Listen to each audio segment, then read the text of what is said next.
Hey there guys and girls, Irish Turtle here, and welcome to my Rainbow Six Siege hints and tips video. And before we start, just want to say a massive thanks to the other four guys on screen.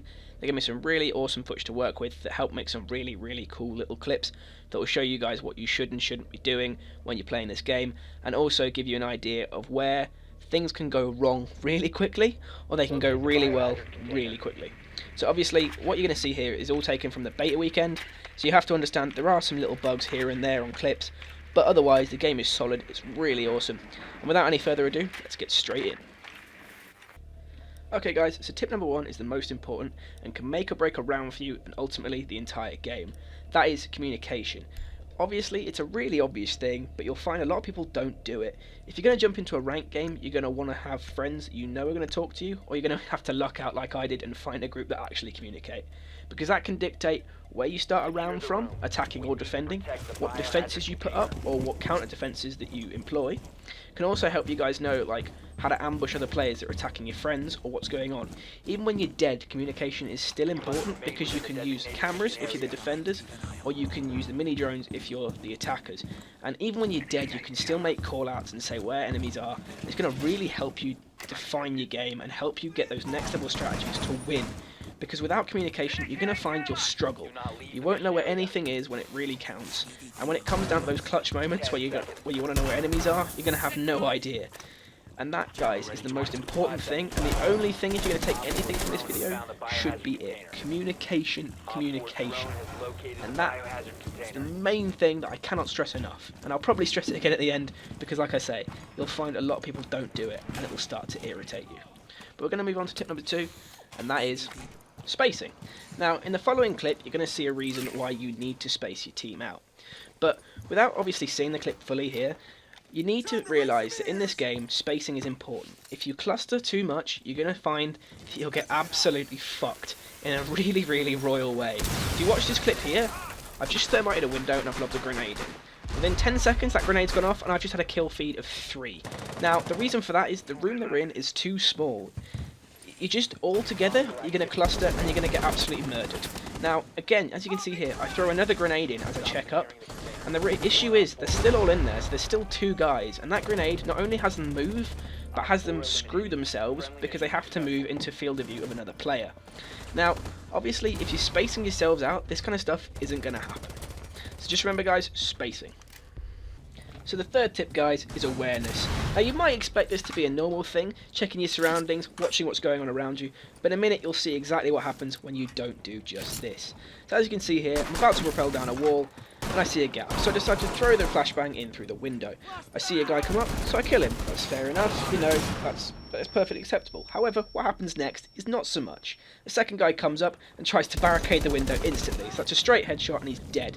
But what happens next is even stupider. A third teammate has just decided to barricade the window again. So that's a third kill, and within 15 seconds, 3 of them are dead. But they've not even checked in the window, so that's the fourth guy and the 5th guy dead. So within 25 seconds total, I've killed all 5 of them. Now, this should never have happened. After the first 2 went down, the third should never have tried to barricade the window. He should have been paying attention. But then again, the other 2 should have been watching the window after the third guy goes down. What is the reasoning for that? It shouldn't have happened, and all it would have taken was a little bit of awareness. So if you want to avoid ending up in a kill feed like that, where you're humiliated, I would suggest, guys, pay attention to what goes on. Otherwise, you're going to regret it. Okay guys, so there are 2 pro tips here that you're actually going to have to watch out for. The first is all to do with lighting and how it affects your vision. As you're about to see, a guy on the right is going to knock in through the window and try and look in for an enemy. However, he's actually not going to be able to see me because the light actually affects his vision when looking into the room, makes it harder for him to see in, makes it easier for me to see guys on the outside, because it actually affects your vision, and you have to remember that because it's going to make it harder to see an enemy in a room and it's going to make it easier for them to kill you.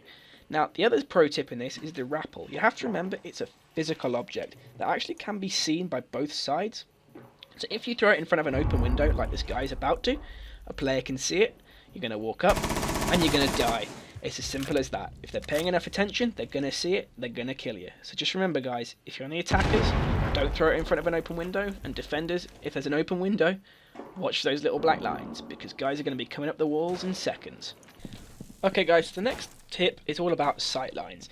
In this game, you can actually open up sightlines through walls, through doors, however you want, through meleeing, which actually give you a new perspective or view into a specific room that you might not have previously. Now you have to remember that a sightline can be opened up through many ways, either through breaching charge, nitro cell, or a melee attack. And you have to consider that sometimes opening a sightline may actually be adverse to you. In this case, for this enemy, where I actually get a couple of shots on his legs through a sightline that he's opened up for me instead of him. Now, he'd have thought it was beneficial to him, however in that case it didn't work. You can also see in a second that there's going to be a beneficial cause of it again for me to actually get a kill on an unsuspecting enemy that doesn't expect me to use the sightline. However, you do have to remember, sightlines always work both ways. If you can see an enemy, they can see you. And right here we can see that actually it doesn't pan out for me and I get wounded. So remember guys, sightlines are an important thing to consider. You have to realise that they'll affect both you and the enemy in different ways. Okay guys, so the next tip is all about sound. It's better to listen out in this game for key little sounds. I'm going to shut up and actually let you listen. Heartbeat sensor deployed. Now I don't know if you heard that, but there was a rappel noise, which actually allowed me to know that there was an enemy coming down. So even if I hadn't had the heartbeat sensor, I'd have had an idea that one of those windows was about to get attacked. So it's always worth, guys, to listen out for those sorts of key sounds, as they're going to let you know that enemies are nearby. And there you hear it again. Now that time, it's slightly further away, so I know the guy's probably on my side of the map, but he's not as close, which gives me time to put down another barricade, muck about a little bit, and then go and do the other side. So remember guys, sound is important. It's always worth listening out for those little key sounds to get you that kill.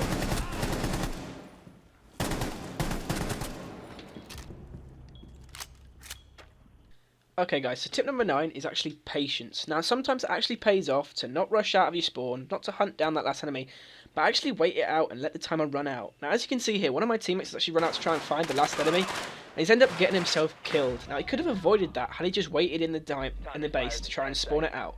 Of course though, if you wait too long, sometimes that can be adverse towards you and actually cause you to run out of time and lose. So remember guys, you've got to balance out, not rushing in, but making sure that you utilise all the time that you're given.